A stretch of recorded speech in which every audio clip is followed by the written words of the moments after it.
Hi friends, నేను Ashok Kumar. Welcome to Ashoka online academy. Indian history పోటీ పరీక్షలు ఏదైనా ఉండేటటువంటి సబ్జెక్టు ఇండియన్ హిస్టరీ.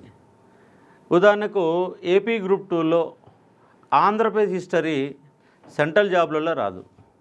తెలంగాణలో Telangana history, Telangana movement central జాబ్లో రాదు. కానీ పోటీ పరీక్ష ఏదైనా కావచ్చు, ఇండియన్ హిస్టరీ మాత్రం కామన్గా ఉంటుంది. మరి ఇండియన్ హిస్టరీలో ఇప్పుడు ఆంధ్రప్రదేశ్ రాష్ట్రంలో గ్రూప్ 2 నోటిఫికేషన్ వచ్చింది. ఆ గ్రూప్ 2 నోటిఫికేషన్లో ప్రిలిమ్స్లో 30 మార్కుల సిలబస్ పెట్టారు ఇండియన్ హిస్టరీ. అలాగే తెలంగాణ గ్రూప్ 2లో పేపర్ 1లోను పేపర్ 2లోను 2 పేపర్లలో ఇండియన్ సబ్జెక్టు పెట్టారు. 40 మార్కుల సిలబస్ ఉంది తెలంగాణ గ్రూప్ 2లో. ఏపీ గ్రూప్ 2లో 30 మార్కుల సిలబస్ ఉంది. అట్లాగే ఎస్ఐ కావచ్చు, కానిస్టేబుల్ కావచ్చు, ఏ ఎగ్జామ్ పెట్టినా కంపల్సరీ ఉండే subject Indian history. Indian history చాలా పెద్ద సబ్జెక్టు, మార్కులు తక్కువ. ఎందుకంటే ఇండియన్ హిస్టరీలో ancient Indian history, medieval Indian history, modern Indian history 3 భాగాలు ఉంటుంది. అయితే మనకు ప్రధానంగా కనపడే చాప్టర్లు కొన్ని ఉంటే దాంట్లో కొన్ని సబ్ టాపిక్స్ మాదిరిగా చిన్న చిన్న చాప్టర్లు ఉంటాయి. మరి ఎక్కడ మనము బాగా ఇన్డెప్త్గా చదవాలా, బేసిక్స్ ఉండేటువంటి చాప్టర్స్ ఏంటి అన్న అంశాలపైన, ఏన్షియంట్ ఇండియన్ హిస్టరీ అనే కాన్సెప్ట్ పైన టోటల్ ఇన్డెప్త్ అనాలసిస్ ఈ వీడియోలో ఇచ్చే ఒక ప్రయత్నం చేస్తాను. ఎట్లా ప్రిపేర్ కావాలా, మార్కులు ఎక్కువ సంపాదించాలంటే ఏం చేయాలా, ఏన్షియంట్ యొక్క పార్టు ఇప్పుడు ఏపీ హిస్టరీలో మనకు 10 మార్కులు వస్తే తెలంగాణకు సంబంధించినటువంటి గ్రూప్ 2లో ఏపీకి సంబంధించినటువంటి గ్రూప్ 2 ఎగ్జామ్లో మనకు వచ్చే మార్కులు 10 మార్కులు అయితే ఏన్షియంట్లో, అదే తెలంగాణకు వస్తే 10కి మించిన మార్కులు రావడానికి అవకాశం ఉంది. ప్రాచీన భారతదేశ చరిత్ర. దీన్ని 3 భాగాలుగా 3 వీడియోలలో కంప్లీట్ అనాలసిస్ మీకు ఇచ్చే ఒక ప్రయత్నం చేస్తాను. ఎట్లా ప్రిపేర్ కావాలన్న దానిపైన దీనికి సంబంధించినటువంటి అశోక ఆన్లైన్ అకాడమీలో రికార్డెడ్ వీడియోస్ సంబంధించిన వీడియోస్ ఉంటాయి. టోటల్ ఇండియన్ హిస్టరీ దాదాపుగా 80-90 గంటల క్లాస్ ఉంటుంది. ఆ 80-90 దాదాపు 100 గంటల క్లాస్ ఉంటుంది. ఆ 100 గంటల క్లాస్ సంబంధించి 500 రూపీస్ ఇస్తే మీకు రికార్డెడ్ వీడియోస్ ఉంటాయి. అలాగే మనకు దిల్షుక్ నగర్లో ఆఫ్లైన్ క్లాసెస్ నడుస్తూ ఉన్నాయి. దాంతోపాటు ఆన్లైన్ లైవ్ కూడా ఉంటుంది. ఇక్కడ చూడండి, సింపుల్గా మీకు దీన్ని 2 భాగాలు చేసి మీకు చెప్పే ప్రయత్నం చేస్తున్నాను. చూడండి, ప్రధానమైన చాప్టర్సు అలాగే సబ్ చాప్టర్సు, చిన్న చిన్న చాప్టర్లు 12 చాప్టర్లు ఉంటే ప్రధానమైన చాప్టర్లు 5 చాప్టర్లు ఉన్నాయి. టోటల్గా ఇక్కడ మీరు కనుక చూసే ప్రయత్నం చేస్తే ఒక 17 చాప్టర్లు కనబడతా ఉన్నాయి. 17 చాప్టర్లు ఉన్నాయి. ఆ 17 చాప్టర్లలో కంపల్సరీగా ఈ మేజర్ చాప్టర్లకు వెళ్ళి మనకి ఎన్ని మార్కులు వస్తాయి సార్ అంటే ఖచ్చితంగా మనకు 5టికి 5 మార్కులు గ్యారంటీగా వస్తాయి. అదేంటంటే మనకు ఇండస్ సివిలైజేషన్, సింధు నాగరికత లేదా హరప్ప నాగరికత, వేదిక్ సివిలైజేషన్, వైదిక నాగరికత లేదా ఆర్య నాగరికత, బౌద్ధ జైన మతాలు, అలాగే మౌర్యన్ డైనాసిటీ, గుప్తా డైనాసిటీ. మొత్తంగా ఏన్షియంట్ ఇండియన్ హిస్టరీలో 5 మేజర్ చాప్టర్లు ఉన్నాయి. అయితే ఏన్షియంట్ ఇండియన్ హిస్టరీలో పొలిటికల్ హిస్టరీ కంటే ఎక్కువగా కల్చరల్ హిస్టరీ అనే దాన్ని మనం బాగా చదవాలా. కల్చర్ మీదనే ఎక్కువ క్వశ్చన్లు పడతాయి. ఎందుకంటే పొలిటికల్ హిస్టరీలో మీకున్నటువంటి చాప్టర్లు కనుక చూస్తే గుప్తాస్ అండ్ మౌర్యాస్ మాత్రమే పొలిటికల్ హిస్టరీ నేపథ్యంలో కనబడతా ఉన్నాయి. అలాగే ఇక్కడ మీకు కుషానులు కానీ, శకులు కానీ, ఇండో గ్రీకులు, చేది వంశం, అలాగే శుంగులు, ఇవన్నీ కూడా కల్చరల్ బేసుల్లో, కొంత హర్షవర్ధనుడు, బాదామి చాళుక్యులు, పల్లవులు మాత్రమే పొలిటికల్ హిస్టరీ ఉంటుంది. మిగతా టోటల్గా కల్చరల్ హిస్టరీ. ఇవాళ క్వశ్చన్ అడిగేది కూడా భారతదేశ చరిత్ర సంస్కృతి. సిలబస్లోనే పొలిటికల్ హిస్టరీ అనే పదంతో పాటుగా భారతదేశ చరిత్ర సంస్కృతి అని చెప్పేసి మనకు సిలబస్లో ఇస్తూ ఉన్నాడు. ఏ చాప్టర్ని ఎలా చదవాలా, ఏ చాప్టర్లో ఏముంటుంది అన్న అంశాలపైన డీటెయిల్డ్ అనాలిసిస్ రూపంలో చూసే ప్రయత్నం చేద్దాం. దీనికి సంబంధించిన వీడియోలు కావాలంటే అశోక ఆన్లైన్ అకాడమీలో 500 రూపీస్ పెడితే మీకు ఇన్డెప్త్ సబ్జెక్టుతోని 100 గంటల క్లాస్ వస్తుంది. ఇప్పుడు చూద్దాం, సబ్జెక్ట్ సంబంధించి చూద్దాం. మనకు హిస్టరీ మొదలు పెట్టగానే మొట్టమొదటిసారిగా కనిపించేటటువంటి చాప్టర్ ఏంటి సార్ అంటే శిలాయుగము. ఈ శిలాయుగంలో కూడా ప్రాచీన శిలాయుగం, మధ్య శిలాయుగం, ఆధునిక శిలాయుగం. మధ్య శిలాయుగంలో నిప్పు కనుగొనబడింది. ఆధునిక శిలాయుగంలో కుమ్మరి చక్రం కనబడబడింది. ప్రస్తుతం ఉన్నటువంటి ఆచార వ్యవహారాలు మాత్రం నవీన శిలాయుగంలో ప్రారంభమైనాయి. అలాగే ప్రాచీన శిలాయుగం యొక్క ప్రాంతాలు ఎక్కడెక్కడ, ప్రాచీన శిలాయుగం యొక్క గుర్తులు ఎక్కడెక్కడ దొరికినాయి, దాని ఆనవాళ్ళు ఎక్కడ దొరికినాయి. ప్రాచీన శిలాయుగంలో కూడా ఎగువ శిలాయుగం, దిగువ శిలాయుగం, మధ్య శిలాయుగం అని చెప్పేసి మళ్ళీ ప్రాచీన శిలాయుగంలో 3 భాగాలు చేస్తారు. అలాగే మధ్య శిలాయుగం అని చెప్పేసి మళ్ళొకటి ఉంటుంది. అలాగే ఆధునిక శిలాయుగం మనం కనబడుతుంది. ఈ శిలాయుగంకి వెళ్ళి ఖచ్చితంగా 1 మార్కు గ్యారంటీగా అడుగుతున్నారు. క్వశ్చన్ ఎట్లా అడుగుతారు సార్ అంటే, శిలాయుగాల యొక్క లక్షణాలైన అడగవచ్చు, లేదా ఏ శిలాయుగంలో ఏ ప్రాంతాలు బయటపడ్డవి లాంటి అంశాలు. బెలూన్ లోయ ఎక్కడ ఉన్నది, నెవాస ఎక్కడ ఉన్నది, సన్నటి ఎక్కడ ఉన్నది, తమిళనాడులో బయలుపడినటువంటి ప్రాంతాలు ఏమిటి, వాయువ్య భారతదేశంలో ఏ ప్రాంతాలు బయటపడ్డాయి, అలాగే ఈశాన్య భారతదేశంలో ఏ ప్రాంతాలు బయటపడ్డాయి, ఇలాంటి అంశాలు. భారతదేశ వ్యాప్తంగా శిలాయుగ సంస్కృతులు, బయలుపడిన వస్తువులు, బయలుపడిన ప్రాంతాలు అనే కాన్సెప్ట్ని చాలా జాగ్రత్తగా చదివితేనే 1 మార్క్ వస్తుంది. దాదాపు ఎక్కువ మంది శిలాయుగం పైన బిట్ వస్తే ఆన్సర్ చేయడం చాలా కష్టంగా ఉంటుంది. దానికి సంబంధించిన ఇన్డెప్త్ ఆఫ్ సబ్జెక్టు మీకు తర్వాత క్లాసెస్లో కూడా మీరు చూసుకునే ఒక ప్రయత్నం చేయవచ్చు. అంటే శిలాయుగంకి వెళ్ళి ఖచ్చితంగా ఎన్ని మార్కులు వస్తాయి సార్ అంటే 1 మార్కు గ్యారంటీగా వస్తుంది. శిలాయుగం తర్వాత మనకు ప్రధానంగా ఉండే చాప్టర్ ఏంటి సార్ అంటే సింధు నాగరికత, ఇండస్ సివిలైజేషన్. ఇండస్ సివిలైజేషన్ నేపథ్యంలో ఇక్కడ కల్చర్ అనేది ప్రధానమైనటువంటి చాప్టర్గా ఉంటుంది. ఈ సింధు నాగరికతను ఎట్లా చదవాలి సార్ అంటే, ఒకటి కాలం చదవాలి. సింధు నాగరికత యొక్క కాలం ఏంటి, కార్బన్ డేటింగ్ ప్రకారం 2300 నుంచి 1700 మధ్య సింధు నాగరికత వెల్లసిల్లినది. సర్జన్ మార్షల్ ప్రకారము 3250 సంవత్సరం నుంచి ఈ నాగరికత ప్రారంభమైంది. అంటే కాలం. కార్బన్ డేటింగ్ ఏం చెప్తుంది, సర్జన్ మార్షల్ ఏం చెప్తున్నాడు, మిగతా హిస్టోరియన్ ఏం చెప్తున్నారు అంటే దాని కాలం ఎంత, సింధు నాగరికత కాలం ఎంత అని చెప్తా ఉంది. దాంతోపాటు రెండో అంశం ఏంటి సార్ అంటే ఏ ప్రాంతంలో ఏం దొరికింది, ఏ ప్రాంతం బయలుపడినటువంటి ప్రాంతాలు. దాదాపుగా 250 ప్రాంతాలు ఉంటాయి. 250 ప్రాంతాలలో ఒక 15 ప్రాంతాలు మాత్రమే మనకు చాలా ఇంపార్టెంట్. దాంట్లో హరప్ప, మెహెంజోదారో, ధోలవీరా, లోతాలు, బన్వాలి, కాళీబంగన్ ఇలాంటి ప్రాంతాలు ఉంటాయి. ఉదాహరణకు మనకు మెహెంజోదారో ఉంది. మెహెంజోదారోలో ఏం బయలుపడినది అంటే పశుపతి విగ్రహం బయటపడింది.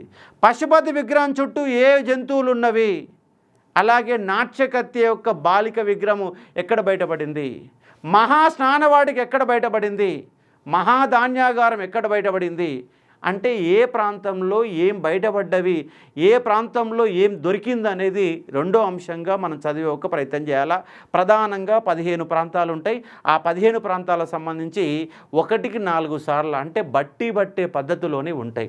ఉదాహరణకి ఇప్పుడు చెప్పినవన్నీ మెహెంజోదారోలో దొరికినాయి. ఏంటి, మహాస్నానవాడిక కావచ్చు, అదేవిధంగా మహాధాన్యాగారం కావచ్చు, నాట్యకత్త విగ్రహం కావచ్చు, పశుపతి విగ్రహం కావచ్చు. ఇవన్నీ ఎక్కడ దొరికినాయి సార్ అంటే మెహెంజోదారోలో దొరికినాయి.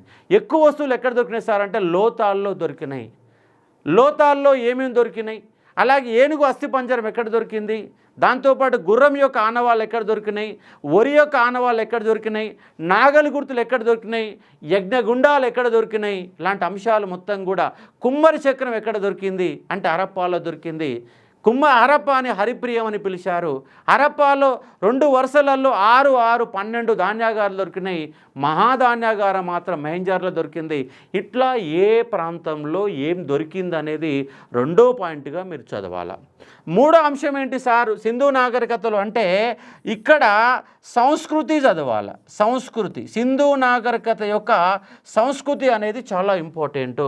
ఎందుకంటే అమ్మ తల్లిని పూజించారు, పశుపతిని పూజించారు, పావురాన్ని పూజించారు, రావి చెట్టుని పూజించారు. ఇట్లా వాళ్ళు కల్చర్ నేపథ్యంలో వాళ్ళు బార్లీ పండించారు, గోధుమలు పండించారు. ఇట్లా మొత్తంగా కల్చర్ నేపథ్యంలో మనం చూసే ఒక ప్రయత్నం చేస్తాం సింధు నాగరికత యొక్క సంస్కృతి. దాంతోపాటు 4వ అంశం ఏంటంటే సింధు నాగరికత ఇతర నాగరికతలతో సంబంధాలు. ఇతర నాగరికతలతో సంబంధాలు అంటే విదేశీ వ్యాపారం ఎట్లా జరిగిందనేది ప్రధానమైన అంశంగా మనం చూసే ఒక ప్రయత్నం చేస్తాం. విదేశీ వ్యాపారం ఎక్కడెక్కడితో, సింధు వాసులు ఎవరెవరితో ఏం వ్యాపారం చేశారు, ఈజిప్టుతో సంబంధాలు ఏమిటి, మెసపటోమియాతో సంబంధాలు ఏమిటి, ఇలాంటి అంశాలు మొత్తం కూడా ఈ 4వ కాన్సెప్ట్లో చూడాలి. ఇక 5వ కాన్సెప్ట్ ఏంటి సార్ అంటే సింధు నాగరికత పతనం.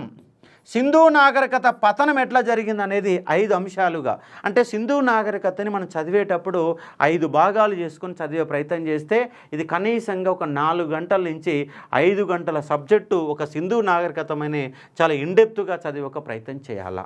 కాబట్టి కాలం ఎట్లా ఉన్నది, దానికి సంబంధించినటువంటి ప్రాంతాలు ఎట్లా ఉన్నాయి, ఎక్కడ ఏం దొరికింది, సింధు నాగరికత సంస్కృతి ఏమిటి, వాళ్ళ ఆచార వ్యవహారాలు ఏంటి, ఏ ప్రాంతంలో ఎలాంటివి ఉన్నాయి, దానికి సంబంధించినటువంటి వాళ్ళు ఏంటి, ఖననం యొక్క పద్ధతులు ఏంటి, ఏ ఖననాన్ని ఉపయోగించాలంటే అంశాలు మొత్తం కూడా సింధు నాగరికతలో భాగంగా మనం చూసే ఒక ప్రయత్నం చేయాలా. ఎందుకంటే ఇక్కడ వాళ్ళు మొట్టమొదటిసారిగా రాగిని ఉపయోగించారు.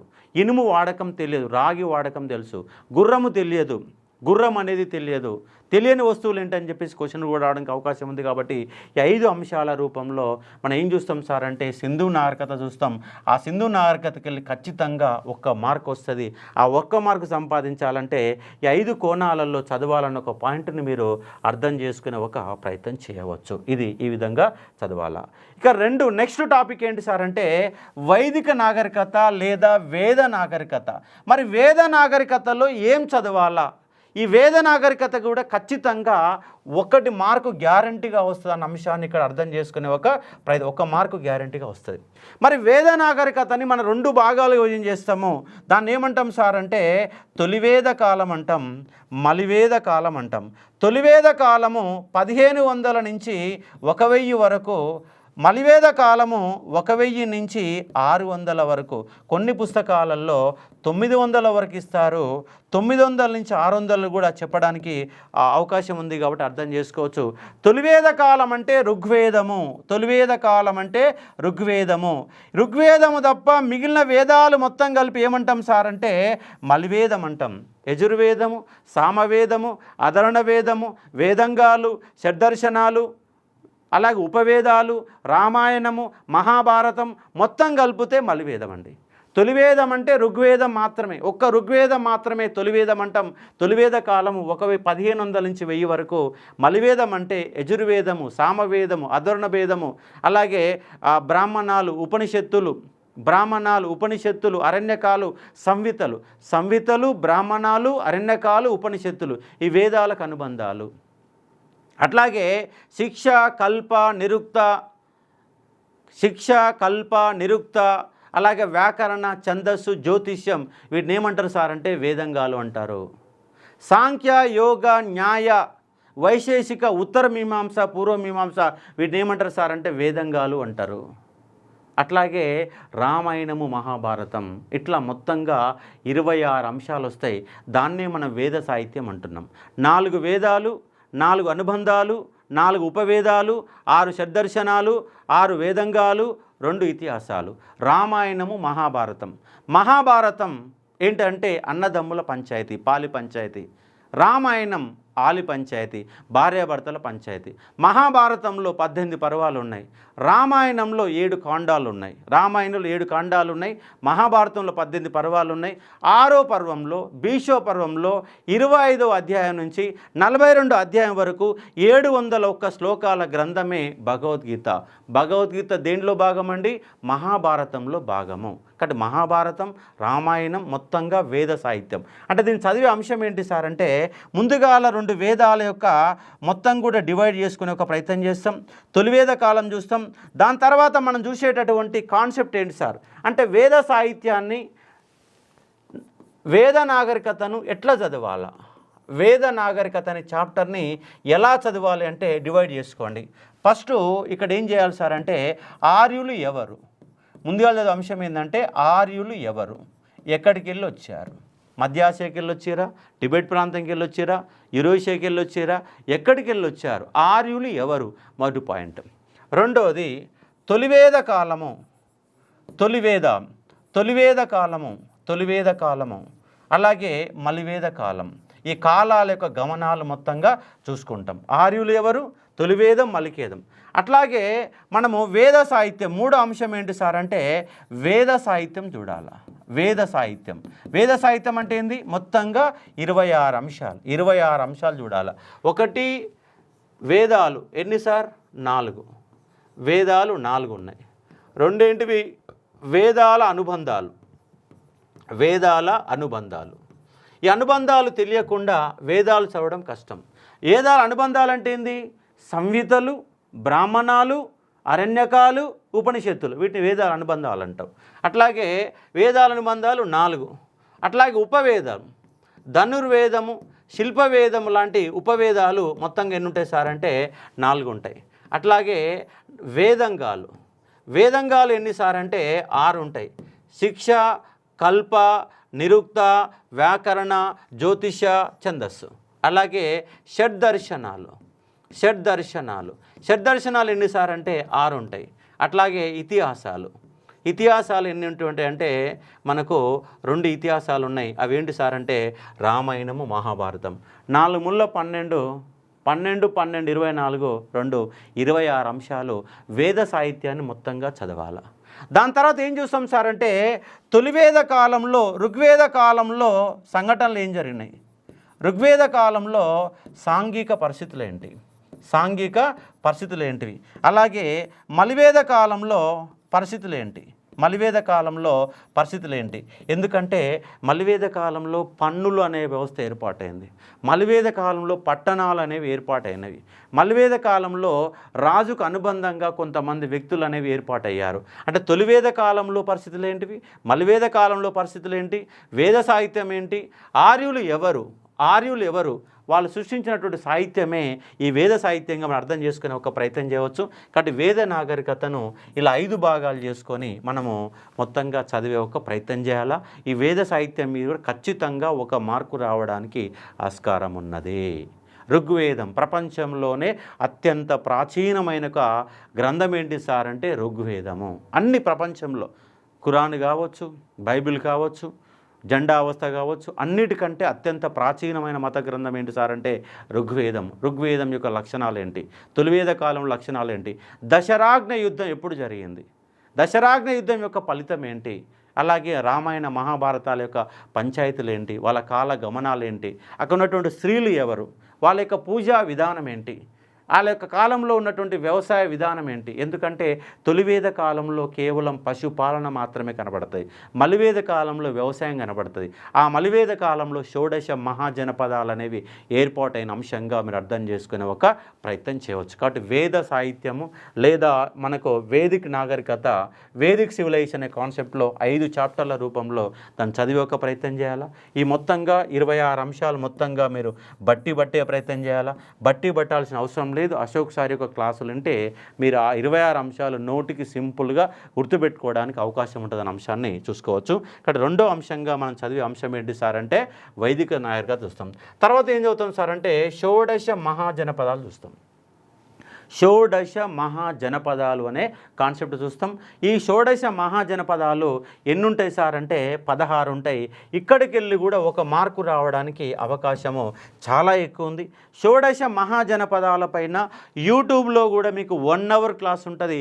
ఆ క్లాసుని అశోక్ సార్ క్లాసెస్ వినాలా వద్దా అని చెప్పేసి మీరు నిర్ణయం తీసుకోవచ్చు.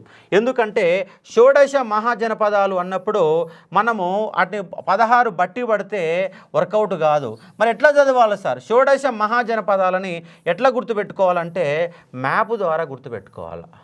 మ్యాప్ ద్వారా గుర్తుపెట్టుకునే ఒక ప్రయత్నం చేయవచ్చు. ఎందుకంటే దీన్ని మనం 4 భాగాలు చేసుకుంటే తూర్పు వైపున ఏమున్నవి, పశ్చిమ వైపున ఏమున్నవి, ఉత్తరం దిక్కున ఏమున్నవి, దక్షిణం దిక్కున ఏమున్నాయి. దక్షిణ దిక్కు ఒక అశ్మక తప్ప ఇంకేముండదండి. ఒక అశ్మక తప్ప ఇంకేముండదు. కానీ తూర్పు దిక్కున ఏముంటుంది సార్ అంటే అంగ ఉంటుంది. అంగ రాజధాని చంప, అంగ రాజధాని చంప. అట్లాగే ఇక్కడ పక్కనే మగధ ఉంటుంది. మగధ రాజధాని పాటలిపుత్రం. అలాగే 2 పర్వత రాజ్యాలు. అలాగే వాయువ్య భారతదేశంలో 2 ప్రాంతాలు ఉంటాయి. వాయువులో 2, పర్వత ప్రాంతాలు 2, తూర్పు దిక్కున 2, పశ్చిమ దిక్కున అవంతి రాజ్యం ఉంటుంది. అవంతి రాజధాని యొక్క రాజధాని ఏంటి సార్ అంటే ఉజ్జయిని. ఇట్లా ఏ ప్రాంతం ఎక్కడ ఉంది, దీంట్లో మధుర ఎక్కడ ఉంది, చేది ఎక్కడ ఉంది, ఇట్లా మీకు ఆ మ్యాప్ పాయింటింగ్ ఆధారంగా ఈ యొక్క 16 రాజ్యాలుంటే 16 పట్టణ సంస్థలుంటే 16టికి 22 రాజ్యాలు ఉన్నాయి, 22 రాజధానులు ఉన్నాయి. ఆ 22 రాజధానిని సింపుల్గా మనం గుర్తుపెట్టుకునే ప్రయత్నం చేయాలా. ఈ 22 రాజ్యాలలో ఫైనల్గా నిలబడి గెలిచినట్టు అంశం ఏంటి సార్ అంటే మగధ. కాబట్టి ఈ యొక్క క్లాసుని మీరు ఖచ్చితంగా మీకు కింద లింక్ ఇస్తాను. షోడశ మహాజనపద పదాలపైన గంట సేపు క్లాస్ ఆల్రెడీ యూట్యూబ్లో కూడా పెట్టాను, యాప్లో కూడా ఉంటుంది. కాబట్టి ఒకసారి మీరు చూసుకునే ఒక ప్రయత్నం చేయవచ్చు. ఒక్క క్లాస్ ఉంటే మనం ఎందుకు వినాలి అశోక్ సార్ క్లాస్ అనేది మీకు అర్థం కావడానికి అవకాశం ఉంటుంది. దాని యూట్యూబ్లో 1 అవర్ క్లాస్ ఉంటుంది, వినే ఒక ప్రయత్నం చేయండి. అంటే షోడశ మహాజనపదాలని మొత్తం 16 మహాజనపదాలని ఏ విధంగా గుర్తుపెట్టుకోవాలా. రాజపుర, కాంబోజా ఎక్కడున్నాయి సార్ అంటే ఇక్కడ మనకు వాయువ్య భారతదేశంలో ఉన్నవి. అట్లాగే మనకు మల్ల ఎక్కడ ఉంటాయి సార్ అంటే ఇది పర్వత రాజ్యంగా కొనసాగినవి. వీటినే గణరాజ్యాలు అంటాం. ఎందుకంటే ఎన్నిక ద్వారా రాజును ఎన్నుకునే రాజ్యాలని గణరాజ్యాలు అన్నారు. ఆ గణరాజ్యాలు పర్వత పాదాల వద్ద ఉన్నాయి. వాటి డివైడ్ చేసుకోవాలి. తూర్పు ఏంటి, పశ్చిమ ఏంటి, వాయువ్య భారతదేశంలో ఏమున్నాయి, అట్లాగే మధ్యలో ఉన్న రాజ్యాలు ఏంటివి, గణరాజ్యాలు ఏంటి. ఇక్కడ ఒక 2, 4, 2, 6, ఇక్కడ 7, 8 రాజ్యాలు అయిపోతాయి. 8 రాజ్యాలు అయిపోతే సింపుల్ ఇంకొక 8 కదా. 8 ఎట్లా గుర్తుపెట్టుకోవాలా. మధుర కృష్ణుని యొక్క జన్మస్థానం మధుర, చేది యొక్క రాజ్యం. ఇట్లా సింపుల్గా మనము ఈజీ గుర్తుపెట్టుకునే ప్రయత్నం. ఏ రాజ్యం పైన ఏ రాజ్యం దాడి చేసింది. అట్లాగే మనకు ఢిల్లీ కేంద్రంగా ఇంద్రప్రస్థం అనే ఒక రాజ్యం ఎట్లా ఉన్నది. ఇట్లా డిఫరెంట్ యాంగిల్లో మీకు సింపుల్గా 16 రాజ్యాలను వితిన్ 10 నిమిషాలలో గుర్తుపెట్టుకునే విధంగా మ్యాప్ పాయింట్ ఆధారంగా అశోక్ సార్ మీకు క్లాసులు చెప్పడం జరిగింది. చూసుకునే ఒక ప్రయత్నం చేయవచ్చు. దాని లింక్ ఇస్తాను, యూట్యూబ్లో వినండి. అట్లాగే మనము ఆ రాజ్యం తర్వాత ఏం రాజ్యం చూస్తాం సార్ అంటే మగధ రాజ్య విజృంభణ. ఒక చిన్న పాయింట్, మగధ రాజ్య విజృంభణ గల కారణాలు ఏంటివి అంటే వాయువ్య భారతదేశంకి వెళ్ళి చాలా దూరంలో ఉంది కాబట్టి విదేశీ దండయాత్రలకు గురి కాలేదు. ఇక్కడ మగధ కేంద్రంగా 6 రాజ్యాలు ఏర్పడ్డాయి. ఏంటి సార్ అంటే ఒకటి హర్యాంకలో హర్యాంక వంశం, అలాగే శిశునాగ వంశం, అలాగే నందవంశం, అలాగే మౌర్య వంశం, అలాగే శుంగ వంశం, అలాగే కన్వ వంశం. ఇలా 6 రాజ్యాలు మగధ కేంద్రంగా పరిపాలించినాయి. బలమైన రాజ్యాలు వచ్చినాయి. మిగతా 16 షోడశ మహాజనపదాల్లో మగధని ఎందుకు విజృంభించిందంటే బలమైన రాజ్యాలు వచ్చినాయి, బలమైన రాజులు వచ్చారు, బలమైన వంశాలు వచ్చినాయి. పైగా గంగా సింధు మైదాన ప్రాంతంలో, ఎందుకంటే ఇక్కడ ఉన్నటువంటి ప్రాంతం ఏంటంటే గంగా నది తీసుకొచ్చినటువంటి ఒండ్రుమట్టి చేత ఒక సారవంతమైన భూభాగం ఉంది. ఇక్కడ ఇనుప ఖనిజాలు బయటపడ్డవి. ఇనుము ఉపయోగించి ఆయుధాలు తయారు చేసుకున్నారు. ఇట్లా మొత్తంగా మగధ రాజ్య విజృంభణ గల కారణాలు ఏంటివి, ఈ 6 రాజ్యాలు ఎట్లా విజృంభించిన నేపథ్యంలో మొత్తంగా మనము చూసే ఒక ప్రయత్నం చేయాలా. కాబట్టి నెక్స్ట్ చాప్టర్ ఏం చూస్తాం సార్ అంటే మగధ రాజ్య విజృంభణ చూస్తాం. దాంట్లో భాగంగా శుంగుల యొక్క ప్రస్తావన కూడా మనకు వస్తుంది అన్న అంశాన్ని ఇక్కడ గుర్తుపెట్టుకునే ఒక ప్రయత్నం చేయవచ్చు. అవి చూసిన తర్వాత ఈ యొక్క 6 మగధ రాజ్య విజృంభణ అనే కాన్సెప్ట్ను చూసిన తర్వాత మనం చదివేటటువంటి ఒక పాయింట్ ఏంటి సార్ అంటే బౌద్ధ జైన మతాలు. ఈ బౌద్ధ జైన మతాలు కూడా కంప్లీట్గా కల్చర్ సార్, ఇంకేముండదు. బౌద్ధ జైన మతాలపైన 1 లేదా 2 క్వశ్చన్లు రావడానికి ఆస్కారం ఉన్నది. కాబట్టి బౌద్ధ జైన మతాలలో బేసిక్ ఇన్పుట్స్ ఏందో చూసుకునే ఒక ప్రయత్నం చేయాలి. బౌద్ధ జైన మతాలు ఇక్కడ బౌద్ధ మతం, జైన మతం రాసుకుంటప్పుడేమో బౌద్ధాన్ని ముందుగా రాసుకున్నాం, కానీ బౌద్ధానికంటే ప్రాచీనమైనది జైన మతం. మరి ఇద్దరు వీరులు గౌతమ బుద్ధుడు కావచ్చు, వర్ధమాన మావుడు కావచ్చు, వీళ్ళిద్దరి యొక్క పర్సనల్ బయోగ్రఫీస్ కావాలా. అలాగే జైన మతంలో ఋషభనాథుడు, పార్శ్వనాథుడు, వర్ధమాన మహావీరుడు 24 మంది తీర్థంకరులు. ఆ తీర్థంకర నేపథ్యంలో పార్శ్వనాథుడు ఏం చెప్పాడు, అనువ్రతాలు చెప్పిండు. అనువ్రతాలలో 4 అనువ్రతాలు ఆయన చెప్తే 5వ అనువ్రతం వర్ధమాన మావుడు బ్రహ్మచర్యం అనే కాన్సెప్ట్ని చెప్పారు. కాబట్టి ఇక్కడ మొత్తం పదాలు చూసుకోవాలా. ఏమొచ్చినాయి సార్ అంటే త్రిరత్నాలు వచ్చినాయి, అనువ్రతాలు వచ్చినాయి, అట్లాగే ఆర్య సత్యాలు వచ్చినాయి 2 మతాలలో. ఆర్య సత్యాలు వచ్చినాయి, అష్టాంగ మార్గం వచ్చింది, అష్టాంగ మార్గం వచ్చింది, అష్టాంగ మార్గం వచ్చింది. అట్లాగే పంచకళ్యాణాలు వచ్చినాయి, పంచకళ్యాణాలు వచ్చినాయి. అట్లాగే హంగాలు అనే పదం వచ్చింది, హంగాలు అనే పదం వచ్చింది. త్రిపీఠకాలు అనే పదం వచ్చింది, త్రిపీఠకాలు అనే పదం వచ్చింది. అలాగే జైన మత సమావేశాలేంటి, బౌద్ధ మత సమావేశాలేంటి, వాటిని ఏమంటాం సార్ అంటే బౌద్ధ మత సంగీతులు అంటాం. ఏమంటామో బౌద్ధ మత సంగీతులు అంటాం. అట్లాగే మనకు గౌతమ బుద్ధుడి యొక్క రూపాలు ఏంటివి, రూపాలు ఏంటివి, మంజుశ్రీ కావచ్చు, ఇలాంటి పదజాలాలు మొత్తంగా మనకు ఉంటవి. ఆ యొక్క రూపాలు ఏంటివి, పంచకళ్యాణాలు ఏంటి, ఇలాంటి పదజాలం ఆధారంగా ఆయన పంచకళ్యాణాలు, ఆయనకు సంబంధించినటువంటి పంచకళ్యాణాలు అంటున్నాం. ఏంటి పంచకళ్యాణాలు అంటే ఆయన పుట్టుక, ఇంటిని వదిలిపెట్టిపోవడము, ఇంటిని వదిలిపెట్టడాన్ని ఏమంటాము, మొట్టమొదటిసారి శిష్యులను ధర్మచక్ర పరివర్తనం అంటున్నాం, ఆయన జ్ఞానోదయం కలిగింది సంబోధి అంటున్నాం. అలాగే ఆయన్ని చనిపోయినప్పుడు స్తూపంతో చూపిస్తాం. ఇట్లా మన పంచకళ్యాణాలు ఏంటి అనే ఒక నేపథ్యం చూడాలా. అలాగే త్రిపీఠకాలు ఏంటి, అంగాలు ఏంటివి, అంగాలేమో జైన మత పవిత్ర గ్రంథాలు, త్రిపీఠకాలేమో బౌద్ధ మత పవిత్ర గ్రంథాలు. అట్లాగే జైన మతంలో శ్వేతంబర్లు దిగంబర్లు ఉన్నారు. అలాగే బౌద్ధ మతంలో మహాయానం, హీనాయానం, వజ్రాయం ఉన్నాయి. టోటల్గా ముందుగా మీరు ఒక 10 అంశాలని బేసిక్ పాయింట్స్ ఏమున్నాయి, ఆ బేసిక్ పాయింట్స్ చూసిన తర్వాత మన ప్రధానంగా ఎక్కడ క్వశ్చన్లు పడతాయి సార్ అంటే జైనిజానికి బుద్ధిజానికి ఉన్న తేడా ఏంటి. బుద్ధిజంలో బుద్ధుడు కర్మను నమ్మిండా నమ్మలేదా, దేవుని నమ్మిండా నమ్మలేదా, దానికి ఇతివృత్తాలు ఏమున్నాయి, వాళ్ళకి సిద్ధాంతాలు ఏమున్నాయి, జైన మత సిద్ధాంతాలు ఏం చెప్తున్నాయి, బౌద్ధ మత సిద్ధాంతాలు ఏం చెప్తున్నాయి. వాటితో పాటుగా ఎగ్జామ్ పాయింట్ ఆఫ్లో చాలా ఇంపార్టెంట్ అంశాలు ఏంటి సార్ అంటే బౌద్ధ మత సాహిత్యం, అలాగే జైన మత సాహిత్యం, బౌద్ధ మత సాహిత్యము, జైన మత సాహిత్యం. ఆ సాహిత్యాలు ఏ భాషలో కొనసాగినాయి, సాహిత్యం చదవాలా. అలాగే బౌద్ధ మత జైనాలకు సంబంధించినటువంటి నిర్మాణాలు చూడాలా. ఏం చూడాలి సార్, నిర్మాణాలు చూడాలా, సాహిత్యం చూడాలా, రూపాలు చూడాలా, సంగీతులు చూడాలా, సమావేశాలు చూడాలా, త్రిపీఠకాలు, అంగాలు, పంచకళ్యాణాలు, అష్టాంగ మార్గం, ఆర్యసత్యాలు, అనువ్రతాలు, తీరత్నాలు, ఇవన్నీ మొత్తము టర్మినాలజీ మొత్తంగా చదువుతూ ఇన్డెప్త్ నాలెడ్జ్ సంపాదించుకోవచ్చు. ఇట్లా జైన మతం గురించి ఒక 3 గంటలు, బౌద్ధ మతం గురించి ఒక 3 గంటలు, 5-6 గంటల క్లాసెస్ ఉంటేనే మన ఖచ్చితంగా బౌద్ధ జైన మతాలకు వెళ్ళి 1 లేదా 2 మార్కులు మనం ఖచ్చితంగా ఇక్కడ రాబట్టాల్సిన అవసరం ఉంటుంది. కొంత ఇక్కడ మనకు సిద్ధాంతాలే కర్మఫలాలు ఎవరేం చెప్పారన్న నేపథ్యంలోనే క్వశ్చన్ రావడానికి, మన ఇబ్బంది పెట్టే విధంగా క్వశ్చన్ రావడానికి ఆస్కారం ఉంది. కాబట్టి ఈ నేపథ్యంలో ఈ చాప్టర్ని మనం చూసే ఒక ప్రయత్నం చేయాలి. అందుకే మీకు హిస్టరీతో సంబంధం లేని వాళ్ళు ఎట్లా చదవాలి, ఫస్ట్ ముందుగా చాప్టర్లు ఏమిటి, ఎట్లా చదవాలన్న కాన్సెప్ట్ని మీరు ఐడియాలైజ్ చేసుకునే ఒక ప్రయత్నం చేయవచ్చు.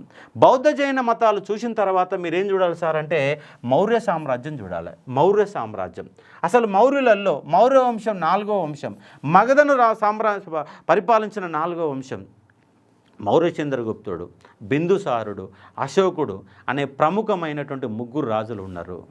వాళ్ళతో పాటు మిగతా రాజులు ఎవరు ఏ మతాన్ని అనుసరించారు. ఎందుకంటే మౌర్య చంద్రగుప్తుడేమో జైనం, బిందుసారుడేమో అజీవకం, అలాగే అశోకుడేమో బౌద్ధ మతం, ఇట్లా దశరథుడేమో అజీవక మతం, ఇట్లా సంప్రతి ఏమో జైన మతం. ఒక్కొక్క రాజు ఒక మతాన్ని అనుసరించారు. అన్ని మతాల సారాంశం ఇక్కడ కనబడుతుంది.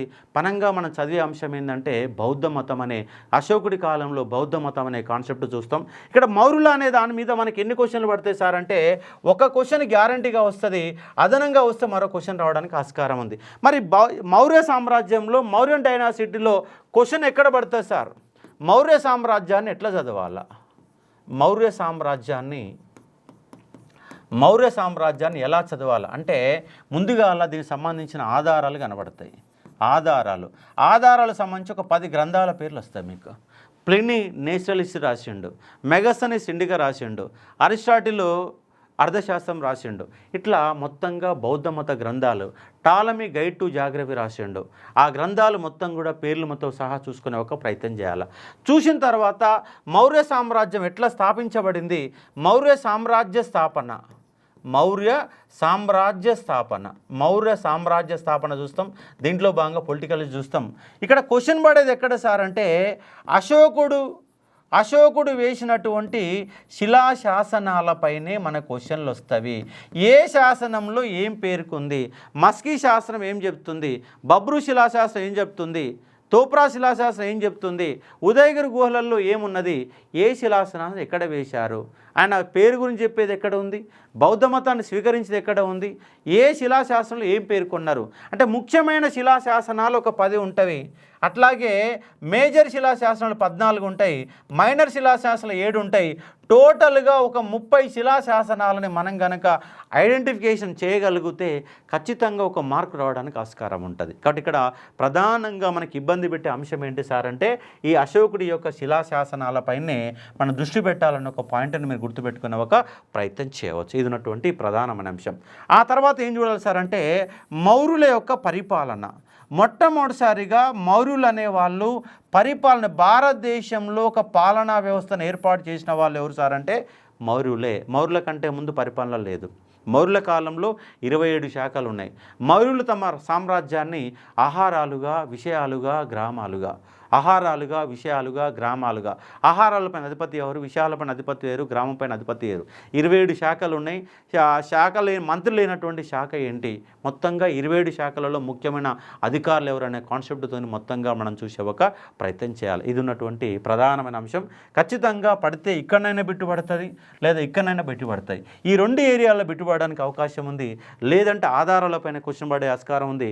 మౌర్య సామ్రాజ్యం పెద్ద సామ్రాజ్యం. మొట్టమొదటిసారి ఒక 3-4 గంటల పాటు చదువుకునేటువంటి ఒక చాప్టర్ ఏంటి సార్ అంటే మౌర్య సామ్రాజ్యం. కల్చర్లో భాగంగా మనకి ఇక్కడ కల్చర్ అనేది కనపడదండి. మౌర్యుల కాలంలో కల్చర్ అనేది కనపడదు. బౌద్ధ మతం అశోకుడు స్వీకరించాడు, ఉపగుప్తుడి యొక్క చేత స్వీకరించాడు, 3వ బౌద్ధ సంగీతి జరిగిన లాంటి కొన్ని అంశాలు తప్పితే మిగతా మొత్తం కూడా శిలాశాసనాలపైన ఆధారపడి ఉంటుంది, పరిపాలనపైన ఆధారపడి ఉంటుంది.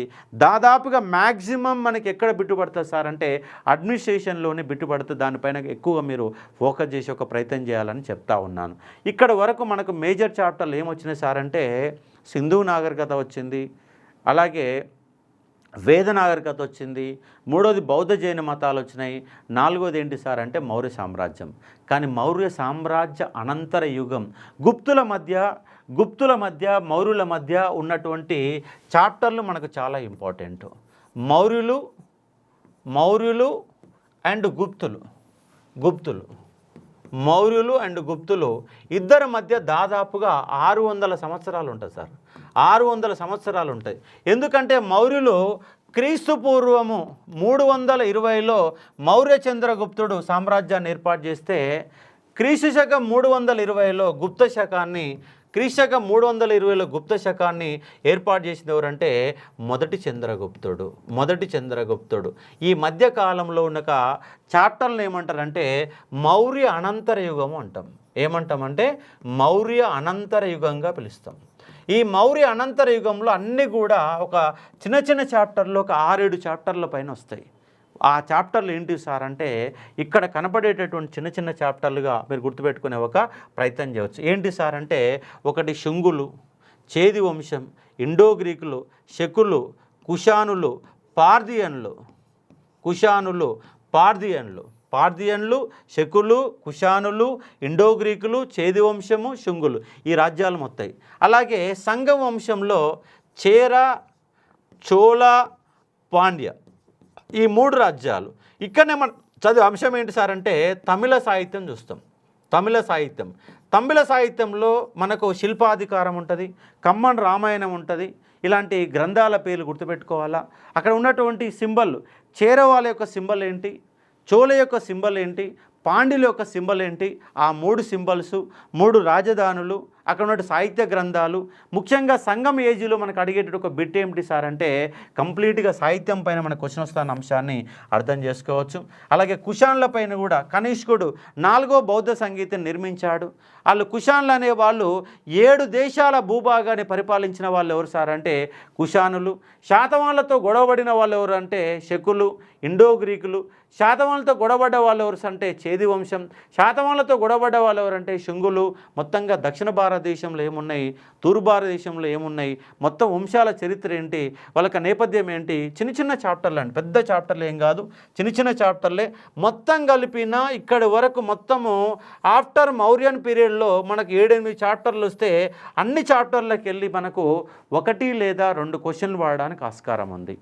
ఏంటంటే పార్థియన్లు, ఇండో గ్రీకులు, కుషానులు, శకులు, శుంగవంశం, చేది వంశం, సంగం ఏజ్, ఈ మొత్తంగా ఒక 7 చాప్టర్లు వస్తాయి. 7 చాప్టర్ల గురించి మనకు ఖచ్చితంగా ఎన్ని మార్కులు సార్ అంటే మొత్తం చదివితే 1 లేదా 2 క్వశ్చన్లు ఏరియా నుంచి పడడానికి ఆస్కారం ఉన్న అంశంగా గుర్తుపెట్టుకోవచ్చు.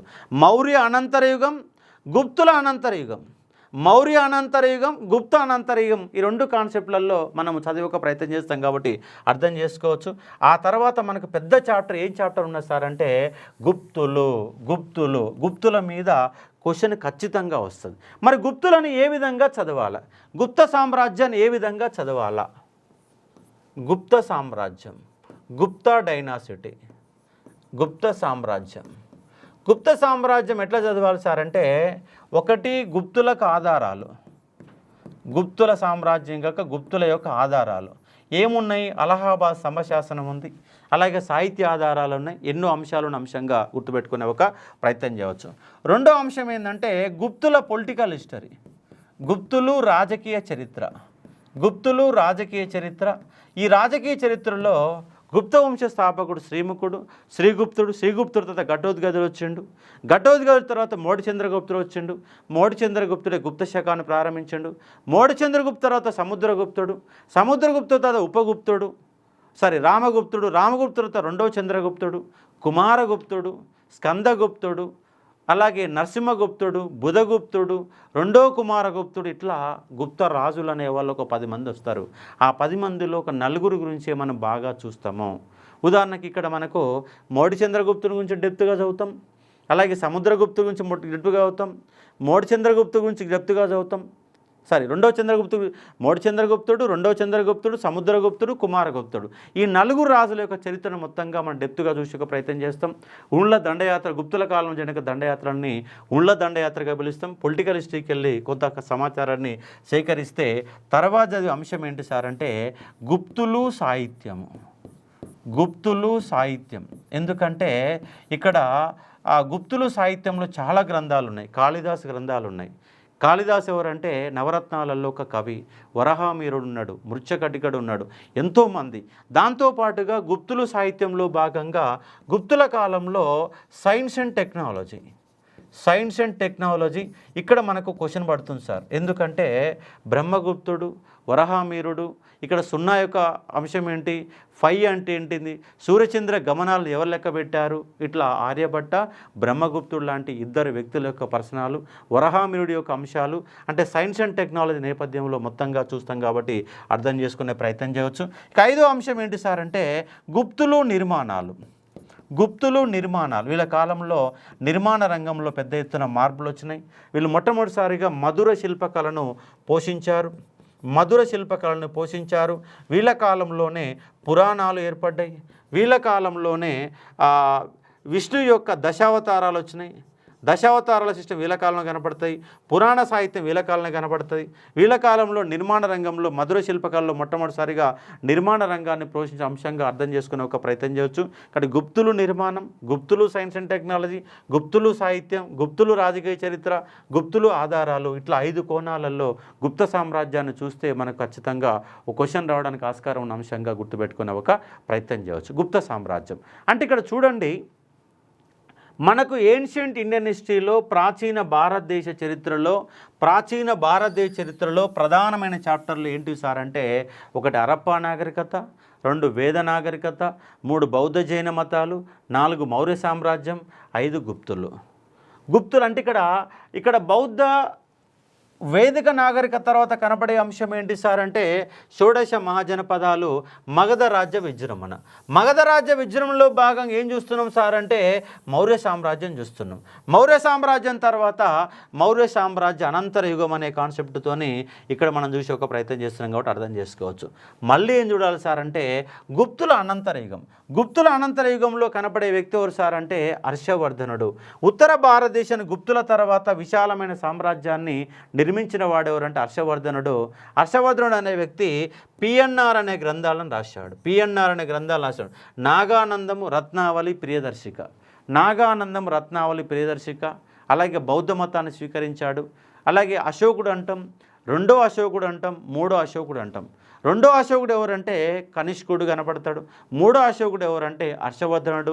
ఎందుకంటే బౌద్ధ మతాన్ని ఆ విధంగా ప్రోత్సహించి ప్రచారం చేసిన వ్యక్తి, మహామోక్ష పరిషత్తు నిర్వహించినటువంటి వ్యక్తి.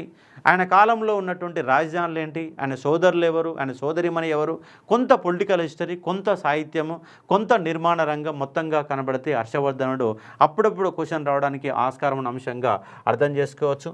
అలాగే బాదామి చాళుక్యులు లేదా పశ్చిమ చాళుక్యులు అంటాం. పల్లవుల మధ్య బాదామి చాళుక్యుల మధ్య నిరంతర యుద్ధాలు జరిగినాయి.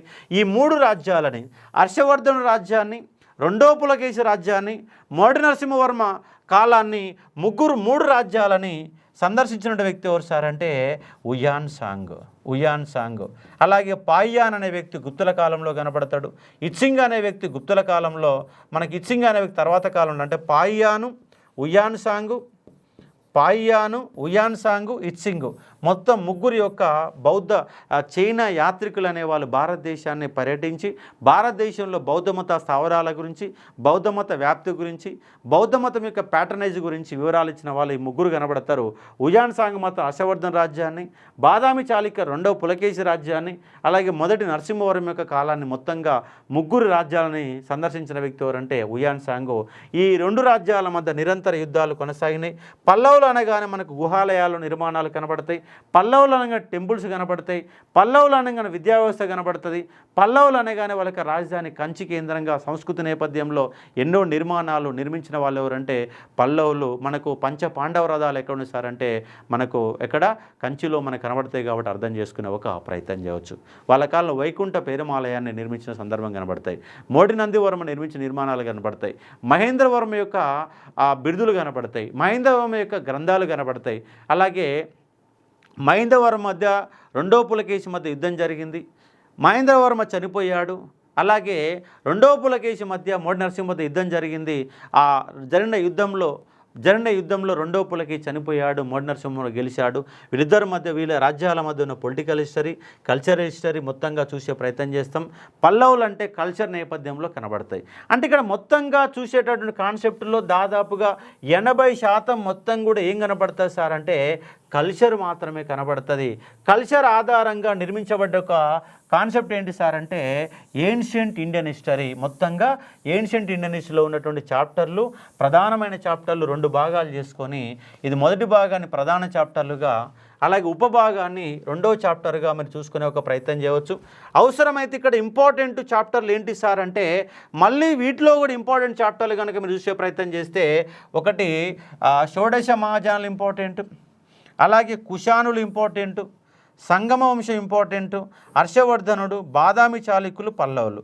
అంటే ఇక్కడ కనుక చూస్తే 1 శిలాయుగం 1, 2, అలాగే కుషానులు 3, సంగం ఏజ్ 4, హర్షవర్ధనుడు 5, బాదామి చాళుక్యులు 6, 7. అంటే ఈ 12 చాప్టర్లు, ఈ యొక్క 5 చాప్టర్లు, ఈ యొక్క 7 చాప్టర్లు, మరొక చిన్న చాప్టర్లో ఒక 6 నుంచి 7 చాప్టర్లు, మొత్తం కలిపితే ఇక్కడ మీకు 17 అంశాలు ఇచ్చాను. ఇక్కడ పార్థియన్లు మిస్ అయింది. ఇట్లా చిన్న అంశాలు కూడా మనకు కొన్ని కనపడతాయి. మొత్తం కలిపితే ఒక 20 చాప్టర్ల వరకు ఉన్నటువంటి సిలబస్ ఏంటి సార్ అంటే ancient Indian history. Ancient Indian హిస్టరీలో ప్రధానమైన చాప్టర్లు 5 ఉంటాయి. కొంచెం 1 మార్కు రావడానికి అవకాశం ఉన్న చాప్టర్లు ఒక 7 కనబడతాయి. అలాగే మరొక చిన్న చాప్టర్లు ఒక 4-5 కనబడతాయి. మొత్తంగా 20 చాప్టర్లతో ఏన్షియంట్ ఇండియన్ హిస్టరీ ఉంది. ఏన్షియంట్ ఇండియన్ హిస్టరీ నుంచి ఏపీ వాళ్ళకు 10 మార్కులు వస్తుంది. అలాగే తెలంగాణ వాళ్ళకు కూడా 10+ మార్కులు గ్రూప్ 2లో వస్తాయి. అన్ని పోటీ పరీక్షలలో ఏన్షియంట్ ఇండియన్ హిస్టరీ 6 నుంచి 8 క్వశ్చన్ రావడానికి ఆస్కారం ఉన్న అంశంగా గుర్తుపెట్టుకునే ఒక ప్రయత్నం చేయవచ్చు. ఇది ఏన్షియంట్ ఇండియన్ హిస్టరీలో ఉన్నటువంటి సిలబస్. మళ్ళీ ఒక్కొక్క చాప్టర్ పైన ఆల్రెడీ రికార్డెడ్ వీడియోస్ చాలా ఇన్డెప్త్గా చెప్పి ఉన్నాయి. అట్లాగే మీకు సంబంధించినటువంటి మరికొన్ని వీడియోలు, అలాగే టెస్ట్ సిరీస్ ముఖ్యంగా ఏపీ వాళ్ళని దృష్టిలో పెట్టుకొని ఇండియన్ హిస్టరీ పైన, ఏపీ హిస్టరీ పైన టెస్ట్ సిరీస్ని స్వయంగా నేను తయారు చేసి ప్రారంభించడం జరుగుతూ ఉంది. అలాగే మనకు ఉమామహేశ్వరరావు సారు ఏపీ హిస్టరీ క్లాసెస్ని చాలా ఇన్డెప్త్గా నెంబర్ ఆఫ్ అవర్స్తో చెప్పడం జరిగింది. దాంట్లో భాగంగా ఏన్షియంట్ ఏపీలో భాగంగా శాతవాహనులు, ఈక్ష్వాకులు, విష్ణుకుండి లాంటి చాప్టర్లని నేను టీచ్ చేశాను. అలాగే థర్డ్ చాప్టర్ నుంచి, అలాగే సెకండ్ చాప్టర్లో ఉన్నటువంటి ఈస్టర్న్ చాళుక్యాలు కానీ, అలాగే విజయనగర సామ్రాజ్యం లాంటి అంశాలు మొత్తం కూడా ఇక్కడ బోధించిన అంశాలను ఇక్కడ మీరు చూసుకునే ఒక ప్రయత్నం చేయవచ్చు. ఇది ప్రాచీన భారతదేశ చరిత్రకు సంబంధించినటువంటి సిలబస్, దానికి సంబంధించినటువంటి కాన్సెప్ట్ ఆఫ్ ఐడియాలజీగా చూసుకునే ఒక ప్రయత్నం చేయవచ్చు. Thank you.